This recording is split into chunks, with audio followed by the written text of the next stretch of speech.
சாதி மத பிரிவினைவாத அரசியலை புறந்தள்ளிவிட்டு பண அரசியலுக்கு ஒரு முற்றுப்புள்ளி வைத்து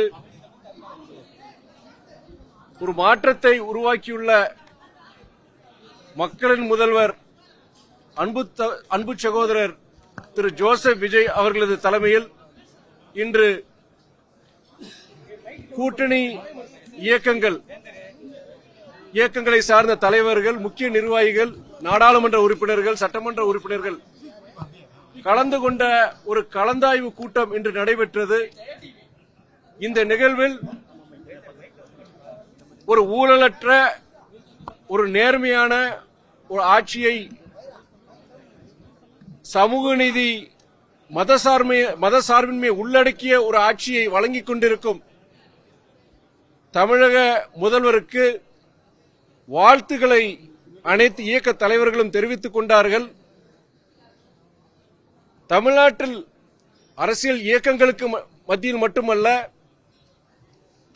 பல்வேறு தரப்பட்ட மக்களுக்கு மத்தியில் ஒரு புதிய நம்பிக்கை ஏற்பட்டிருக்கு.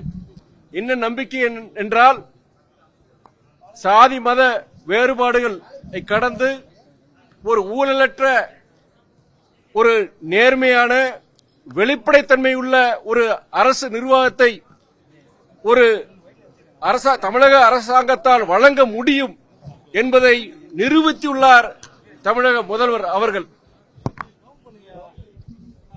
இதே போன்ற ஒரு ஊழலற்ற ஆட்சியை, சமூக நீதி, மதசார்பின்மை உள்ளடக்கிய ஒரு ஆட்சியை தொடர்ந்து இந்த அரசு வழங்கிட வேண்டும். இப்படிப்பட்ட ஒரு அரசுக்கு நாங்கள் தொடர்ந்து பக்கபலமாக இருப்போம், ஒரு கேடயமாக இருப்போம் என்று அனைத்து இயக்க தலைவர்களும், கூட்டணி இயக்க தலைவர்களும் தங்கள் கருத்துக்களை தெரிவித்தனர். முதலமைச்சர் அவர்களும் அவர் இறுதியில் உரையாற்றும் பொழுது, இந்த ஆட்சி ஒரு ஊழலற்ற ஆட்சியாக, மதசார்பின்மை, சமூக நீதியை உள்ளடக்கிய ஒரு ஆட்சியாக இருக்கும் என்று தொடர்ந்து இருக்கும். 2 மாதங்கள் 6 மாதங்கள் நீடிக்காது என்று சொல்பவர்களுக்கு 5 ஆண்டுகள் மட்டுமல்ல, 5 ஆண்டுகளையும் கடந்து இந்த ஆட்சி தொடரும் என்பதையும் அவர்கள் கூறினார்.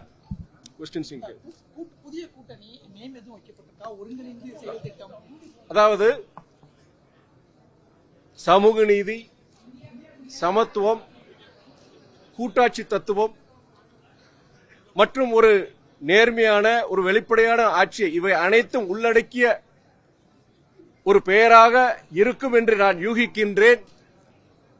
அரசியல் இயக்க தலைவர்கள், கூட்டணி இயக்க தலைவர்கள் சிலர் இந்த கூட்டணிக்கு ஒரு புதிய பெயரை வழங்க வேண்டும் என்று சொன்னார்கள். சிலர் அவர்களுடைய ஆலோசனையை சொன்னார்கள். முதலமைச்சர் அவர்களும் இறுதியில் உரையாற்றும் பொழுது இதையெல்லாம் உள்ளடக்கி நான் ஒரு பெயரை வைத்திருக்கின்றேன், விரைவில் கூட்டணி இயக்க தலைவர்களுக்கு கலந்து கொண்டு அதை நான் அறிவிப்பேன் என்று இன்று அவர் சொன்னார்.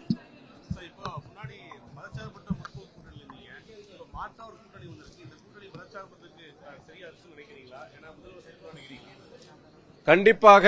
ஏனென்றால் IUML உடைய தலைவர், மூத்த தலைவர் அன்பு மாமா காதர் மொய்தீன் அவர்கள் உரையாற்றும் பொழுது, இந்த ஆட்சி ஒரு மதசார்பின்மை அதை உள்ளடக்கிய ஒரு ஆட்சியாக இருக்க வேண்டும், தொடர வேண்டும் என்று சொன்னார்.